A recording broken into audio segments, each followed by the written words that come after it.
Hello Haldwani 91.2 में आपका स्वागत है। मैं उत्तराखंड मुक्त विश्वविद्यालय के एजुकेशन डिपार्टमेंट के स्पेशल बीएड विभाग में असिस्टेंट प्रोफेसर के पद पर कार्यरत हूं और आज श्रोतागण का मैं आपका स्वागत करती हूं। आपका अभिवादन है। शायद आप मुझे सुनकर कुछ अपने आप में चेंजिंग लाएंगे, शायद मेरी बात को समझने की कोशिश करेंगे। मैं आपसे आज के वर्तमान परिप्रेक्ष्य में यदि हम संस्कारों की बात कहें तो पूर्व के समय में आज के समय में अत्यधिक परिवर्तन आ चुका है। मेरे श्रोतागणों से अनुरोध है कि आप मुझे शायद ध्यान से सुनिएगा और मेरे विचारों से अवगत होकर शायद कुछ परिवर्तन मैं संभावना चाहती हूँ। आज के वर्तमान परिप्रेक्ष्य में यदि हम संस्कारों की बात कहें तो पूर्व के समय में आज के समय में अत्यधिक परिवर्तन आ चुका है। यदि हम संस्कारों की बात करते हैं तो शायद हमारे कल्चर में बहुत ही अधिक चेंजिंग आ गई है। इसी संबंध में आपसे कुछ बातें शेयर करना चाहती हूँ। शायद आप श्रोतागण भी मेरे विचारों से संस्कारों के प्रति सजग हो पाएं। भारतीय ज्ञान परंपरा एवं वसुधैव कुटुंबकम एक बहुत अच्छा ही कथन है कि भारतीय परंपरा क्या है और उस परंपरा ने हमारी संस्कारों और संस्कृति को कैसे सुरक्षित कर रखा है। इसी विषय में आज मैं श्रोतागणों से अपने विचारों से अवगत कराना चाहूँगी और इन विचारों को सुनकर शायद संस्कारों के प्रति सजग होंगे। आज के समय में देखा जाए तो संस्कारों का दमन होता जा रहा है। यदि हम अपने संस्कारों को बरकरार रखते हैं तो हमारी संस्कृति भी सुरक्षित रहती है। हम कुछ यूट्यूब चैनलों पर देख रहे हैं कि भारतीय लोग अपने कल्चर को छोड़ते जा रहे हैं और पाश्चात्य या विदेशी लोग उसको ग्रहण करते जा रहे हैं। विदेशी लोग जो हैं उसको ग्रहण कर करके इतना अच्छा कल्चर को मानने लगे हैं हमारे कि कहते हैं कि भारतीय संस्कृति बहुत अग्रसर है। भारतीय संस्कृति में बहुत ऐसी चीज़ें हैं जो हमारे आने वाले समय को अच्छे से ग्रहण करने के लिए, उसकी संस्कृति को, उसके कल्चर को ग्रहण करने के लिए हमारी बहुत सी चीज़ें जो गलत चीज़ें हैं, गलत विचार हैं, वो उसका दमन हो सकता है। आजकल इतने बलात्कार के केस हो रहे हैं, हमारी लड़कियां सुरक्षित कैसे रहें, इस उधेड़-बुन में हम लगे रहते हैं। परंतु इसका एक समाधान मेरे विचारों से यह भी है कि हम कहते हैं कि लड़कियों को संस्कार देने चाहिए। अरे भाई, लड़कियों को संस्कार देने चाहिए तो हमारे तो लड़का और लड़की दोनों ही बराबर हैं। भले ही शारीरिक रूप से अलग हैं पर वो मानसिक रूप से, अपने हर चीज से एक हैं, समानता है दोनों में। और हम कहते हैं लड़कियों को संस्कार देने चाहिए, तो लड़कों को क्यों नहीं? लड़कों की भी तो बात कर सकते हैं हम।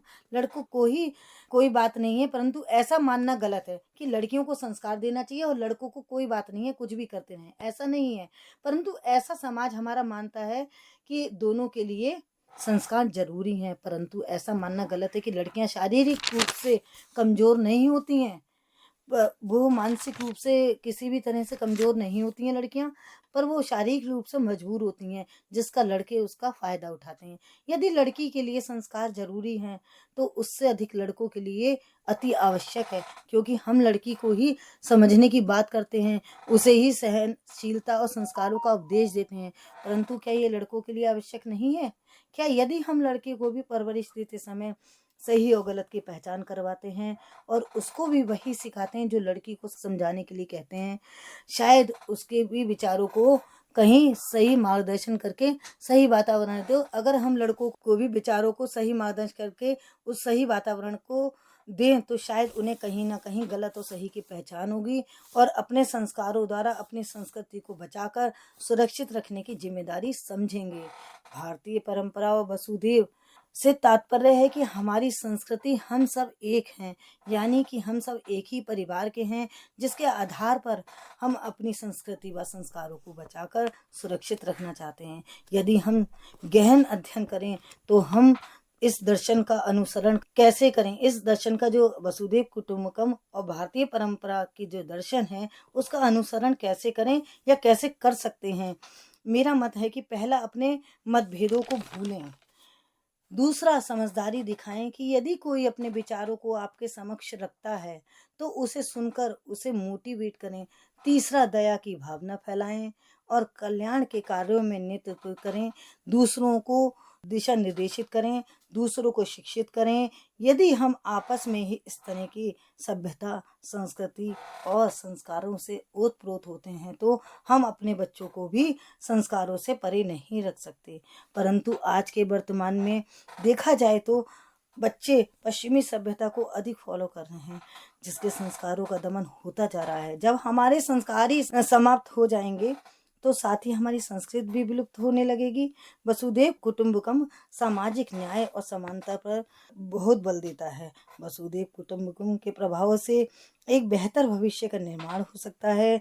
भाईचारा, एकता और एक दूसरे के प्रति सम्मान को बढ़ावा देकर हम असमानताओं को कम कर सकते हैं तथा मानवता के मूल्य को समझ सकते हैं। अंत में आपसे ये कहना चाहूँगी कि वसुधैव कुटुंबकम एकता और परस्पर जुड़ाव का एक शक्तिशाली संदेश है जो दुनिया में सकारात्मक बदलाव लाने के लिए तत्पर कर सकता है एवं क्षमता रखता है। मेरा मानना है कि इस अवधारणा को अपनाकर हम आने वाली भावी पीढ़ियों के लिए एक अधिक सामंजस्यपूर्ण और बेहतर दुनिया बनाने की दिशा में अधिक काम कर सकते हैं। यदि देखा जाए तो हमारे समाज में बहुत सारे ऐसे संगठन हैं जो इन प्रयासों में लगे हुए हैं कि हम आपस में कैसे भाईचारा बना के रखें, कैसे एकता बना के रखें, कैसे अपने बच्चों को संस्कार दें। बहुत से संगठन, संघ ऐसे हैं जो हमारे विचारों को अवगत करके हमें मोटिवेशन का कार्य करते हैं और हमारे आने वाले समय को, भावी जीवन को, कल्चर, संस्कृति और हमारे जो भारतीय परंपराएं हैं, रीति रिवाज हैं, जो हमारे फेस्टिवल हैं, ये क्या है, ये सब हमारे एक आपस में एकता और जुड़ाव के तो लिए हैं। हमारे फेस्टिवल हैं, जैसे बहुत से ऐसे फेस्टिवल हैं जो हमारे जुड़ाव के लिए है, हमारे अच्छे कल्चर, अच्छी संस्कृति को दिशा निर्देश देते हैं ताकि हम भावी जीवन के लिए अपने आप को प्रिपेयर कर सकें और अपने बच्चों में वही कल्चर, वही संस्कृति और वही संस्कार उत्पन्न कर सकें। बच्चों को संस्कारों की कमी नहीं देनी चाहिए। हम लोग को आपस में अपने बच्चों को आपसी वार्तालाप करनी चाहिए। आजकल मोबाइल हो गए हैं, हम लोग एक एक करके एकांत में बैठने के आदी हो चुके हैं। नहीं, हमारे घर का जब तक वातावरण सामंजस्यपूर्ण नहीं होगा तब तक हम संस्कारों की बात नहीं कर सकते, अपने बच्चों को संस्कार नहीं दे सकते। हमें अपने बच्चों से हर बात शेयर करनी है, उनको गलत और सही का पहचान करानी पड़ेगी और उन्हें अपने संस्कृति के प्रति सजग करना होगा। जब तक हम कल्चर को, अपनी संस्कृति को महत्व नहीं देंगे और भारतीय परंपराओं को जीवित नहीं रखेंगे तब तक हम अपने बच्चों को संस्कारों से परे रख सकते हैं। और आजकल आप देख रहे हैं कि एकीकल परिवार होते जा रहे हैं। संस्कारों की कमी इस वजह से भी है कि हमारे परिवार में अपने जॉइंट फैमिलियों को दमन करते जा रहे हैं। पर बहुत सी चीज़ें ऐसी भी हैं जो हमारे लिए मजबूरी है। अब जैसे हमारी जॉब बाहर है तो हम संयुक्त परिवार में मजबूरीवश नहीं रह सकते, पर हम अपने परिवार की पीढ़ियों को, उनके बाबा को, दादी को, नाना नानी, इन रिश्तों को तो हम उन्हें समझा सकते हैं कि हमारे रिश्ते हैं, इन रिश्तों को कैसे निभाना है, कैसे अपने संस्कारों को जीवित रखना है, कैसे अपने परिवार के लिए आगे अग्रसर बढ़ना है। तो एक दूसरे का जुड़ाव परिवार में बहुत ज़रूरी है। एक दूसरे को सुनना बहुत ज़रूरी है।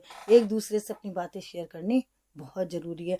जब तक हम अपने बच्चों को किसी भी चीज़ से वार्तालाप नहीं कर सकते या हम किसी बात को शेयर नहीं कर सकते, तब तक हम अपने बच्चों को संस्कारों से परे रखेंगे। इसलिए मेरा तो यह मानना है कि हमें अपने बच्चों को संयुक्त परिवार से दूर रहकर भी उनकी भावनाओं को ठेस नहीं पहुंचाना है। उनकी भावनाओं से हमें अवगत होना है कि उनकी क्या फीलिंग्स है। उनसे बातचीत करेंगे, जब बच्चों को शेयर करेंगे, कि बातचीत करेंगे, आपस में शेयर करेंगे, तभी हम संस्कारों को जीवित रख सकते हैं।